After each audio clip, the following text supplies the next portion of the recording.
The following program is a production of Ho'ike Kauai Community Media.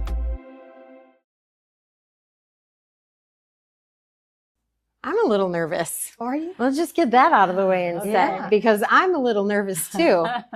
It's All going right. to be great, Yeah, you're right. like the rest of the weekend. You're right. It is going to be great. Okay, let's make it great.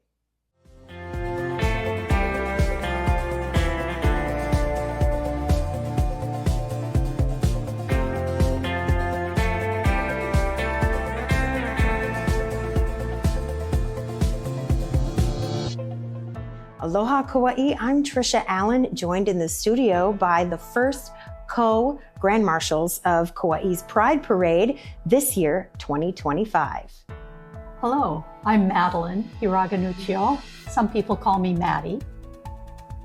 I'm Maureen Nuccio Haraga. Some people call me Mo, and I'm a lesbian. And Madeline and I have been together, married since 1998 when we first moved to Kauai.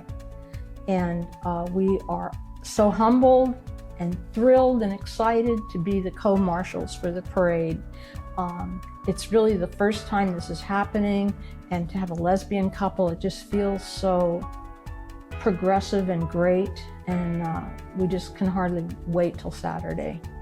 And it's kind of refreshing to see something new and exciting in this area, considering kind of how backwards things have been tracking as of late.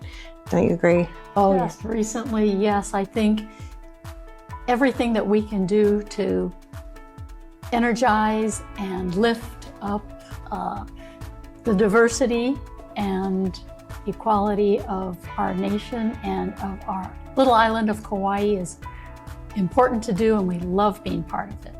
And you know what? I think it's worth noting that not only have you been here and pioneered things in the LGBTQ plus community, you're now pioneering being the first Grand Marshal. So your work just doesn't ever stop, does it? No, I guess not. And there's so much to do. There's so much left to do. I see, especially now on Facebook, that younger people who are trying to come out, and they're struggling and they're scared.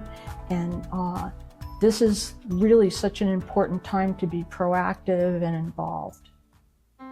Now, let's go back a little bit to when you first came to Kauai. That was 1998? Okay, so quite a bit ago. Yeah.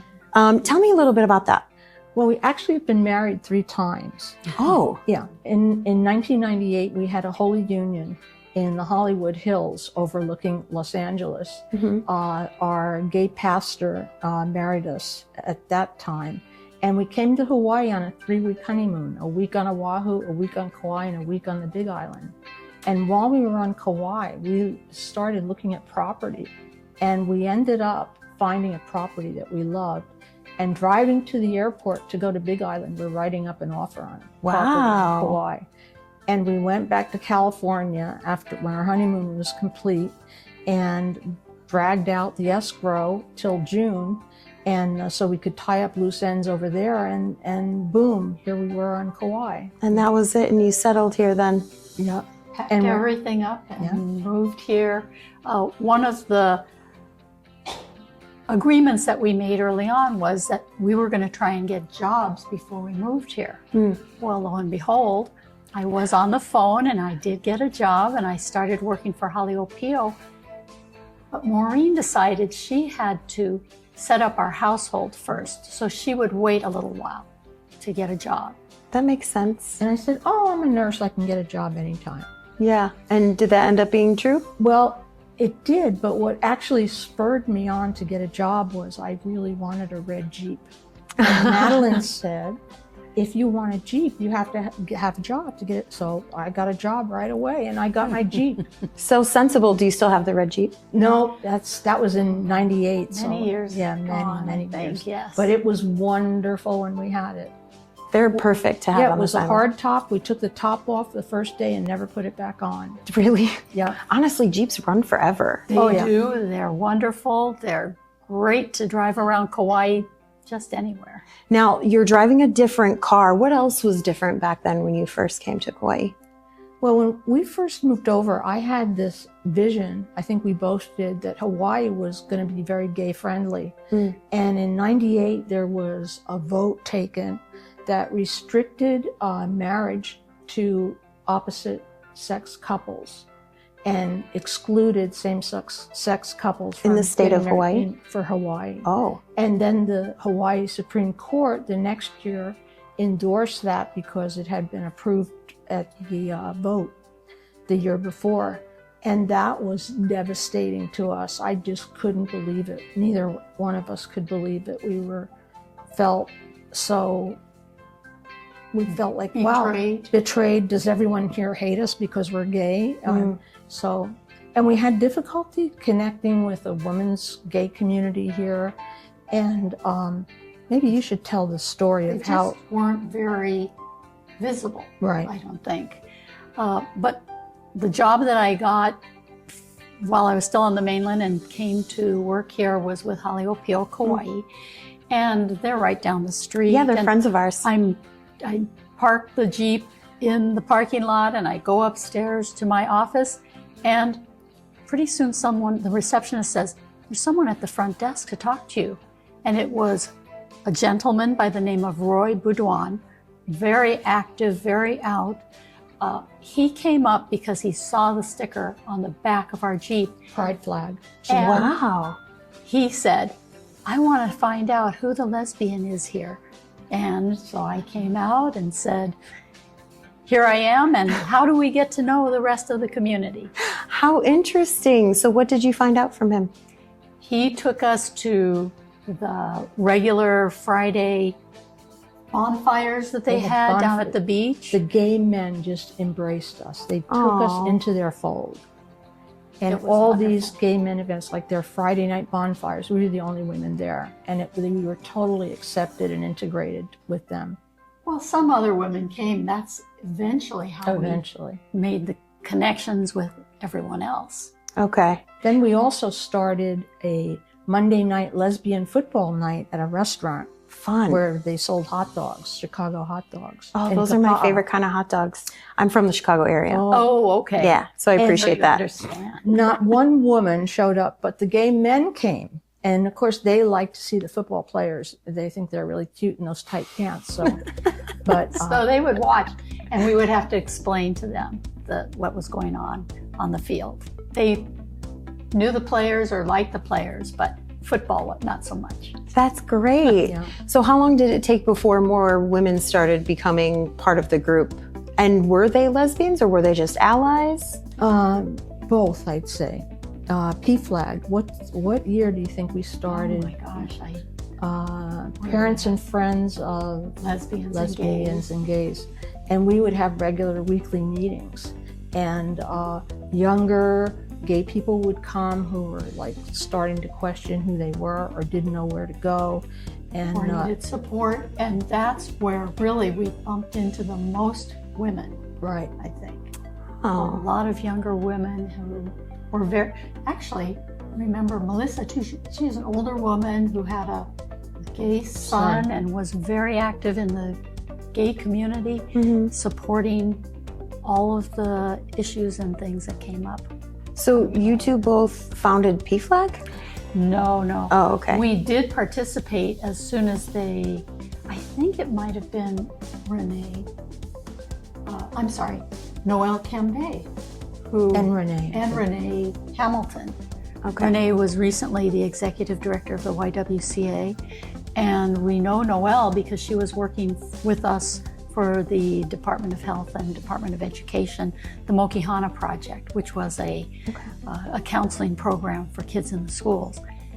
At any rate, we connected up, and they were very interested in supporting the rest of the community who felt that they were allies for kids and adults and just everyone who were facing the, gay, lesbian, what do I do? How do I come out? How do I represent? I see. So do you think the things that you would talk about back then still resonate today, maybe even more so, given what's going on politically? I would say so, because now, especially in the current political climate, young people are so afraid of being found out, of coming out and being rejected.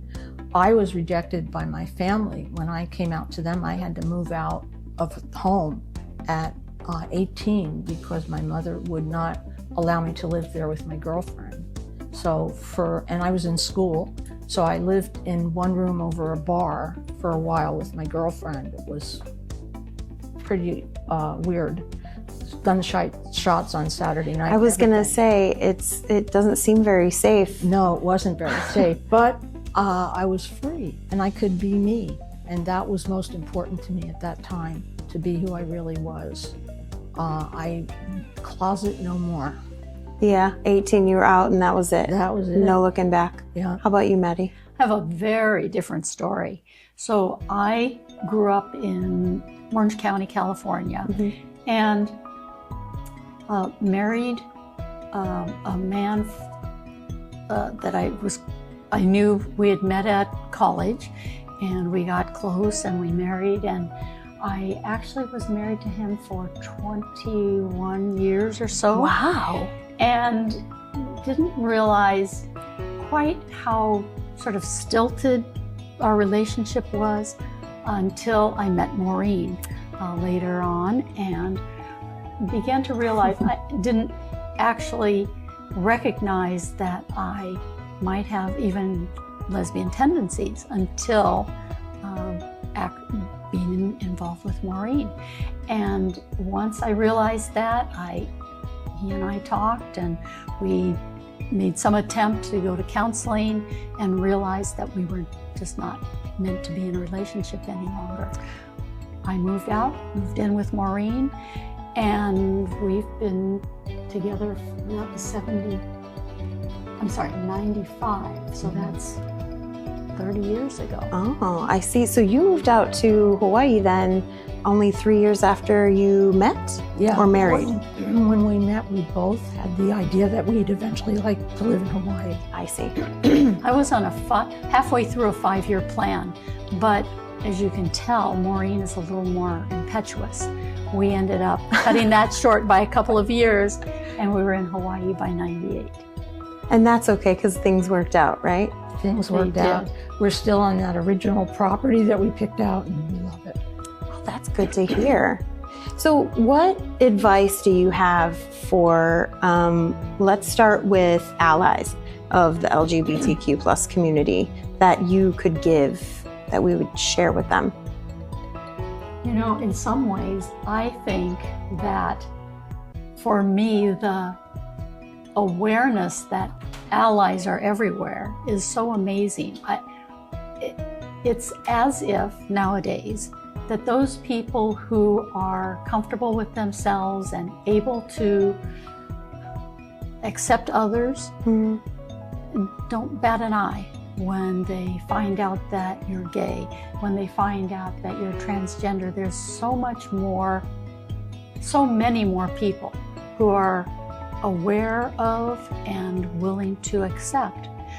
So I don't know that I'm in the position of being able to give advice, but actually interested in hearing how people move through their allyship process and come to recognize that there isn't a wide gap between who they are and who we are.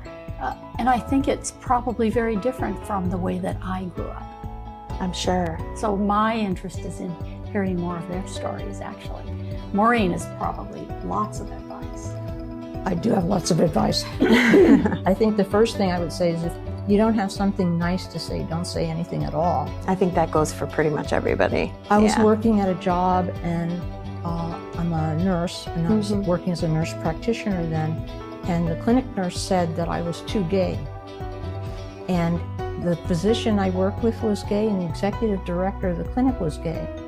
But it was a big mess. Were they out? Yes, they were out. Oh. And I was out. So I never did realize or find out what too gay meant. Maybe my hair was a little too short, I don't know. But they were both men and you were a woman? Yes. Okay. And it ended up that they let me go because they said it wasn't a good fit. And I was on probation, so there wasn't much I could do about it. That sounds like one of the best jobs I ever had. So I think people's making comments can be really destructive. So we need allies in every community, and we need them to be supportive and empathetic and helpful to us. In what ways can they be helpful? By being verbal about accepting, people that are different. I think one of the great things about the festival that's coming this weekend is it's so inclusive. When you are sitting in the middle of that festival and looking around, you don't know who's who or who's what, and it's just inspiring. It's a wonderful thing. And I think there's our community, there's our support, there are our allies, and it feels wonderful. So even just in casual conversation, just kind of calling out bias from other people, or that could do wonders. And if someone gay starts to work at your workplace, be helpful, be welcoming, and that can make a big difference. Because sometimes gay people, especially the younger folks, they're shy and they're timid and they don't know how people are going to react to them, and it's important to them to know how people react. So by being nice to them and being helpful to them in the job setting, it really counts for a lot. Since we're on the subject of advice, what insight or advice could you give people who are members of the LGBTQ plus community that haven't come out yet? Maybe they're scared to. Definitely always be your authentic self. Always. Don't compromise that. And seek people out who will support you, because that's important.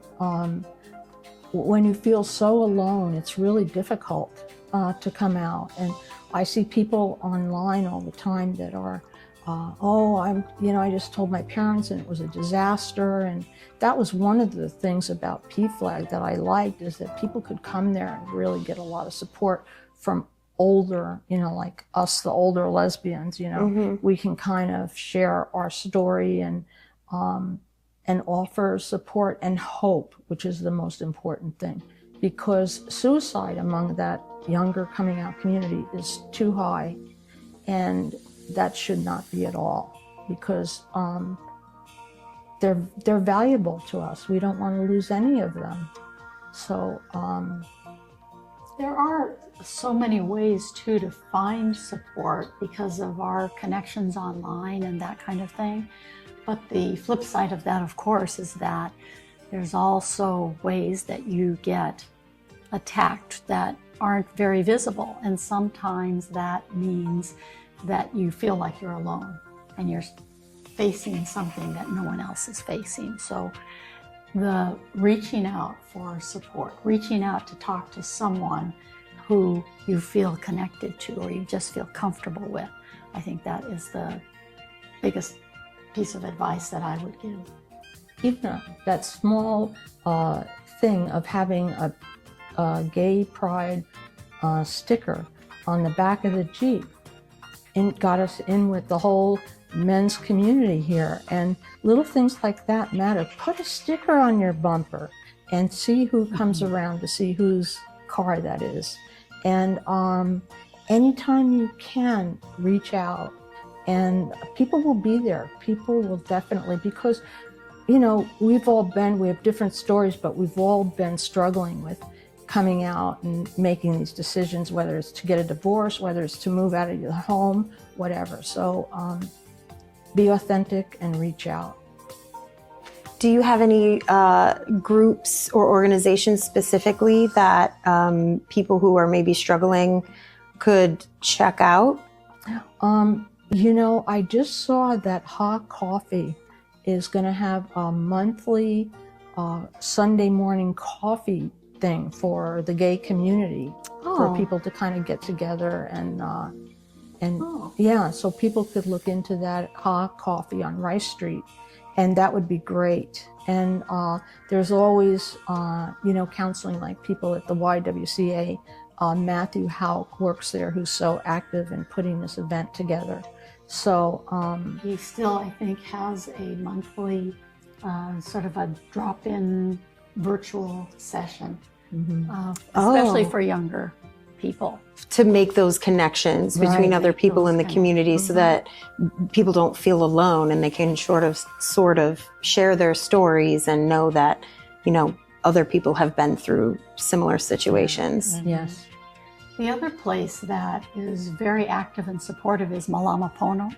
They have a health clinic that supports health care for gays and lesbians, which is a different form of care than for straight people. It requires an understanding of the population and of the health issues that face folks. And they also do a lot of support around fighting AIDS and making sure that people engage in sexual relationships and emotional sexual relationships. So there's some education too over there. Yes, sounds absolutely. A lot, yes. Great. Well, we have put all of those websites. If you scan this QR code right here, you can get that information if you need it. Just so you know. Fantastic. All right. So do you have anything special planned for Saturday at all? Yes. Well, besides being Grand Marshals, of course. New shirt, different shirt to wear. And Better than these? Yes. And Oh, we're going to man. be in the back of a convertible, and a friend of ours, lesbian, is going to be our chauffeur. And that's going to be a lot of fun. And then Saturday evening, there's... go ahead. Aren't you speaking at the festival? Oh, I will speak at the festival. And Saturday evening is a after parade party at the Sheraton Coconut Beach Resort. That's right. The babes are going to be there, aren't And they? yes, the babes are going to be there. Oh boy, they always have great entertainment. They really do. And we're going to be on site filming the parade and also the festivities afterwards. So that's going to be really great. It will be really great. It's Yeah. going to be a wonderful event. It really will be. And we will see you there because we'll be filming it. Thank you for taking time to come and tell us about you and all of the amazing things that you've done. And we'd love to have you back. Anytime. Wonderful. Yes. Thank you so much for having us. Of course. Yeah. Is there anything you wanted to say that you didn't get to say? I don't think so. Doesn't seem like it, huh? Usually there would be because I have so much to say, but I think I got everything in. Did I?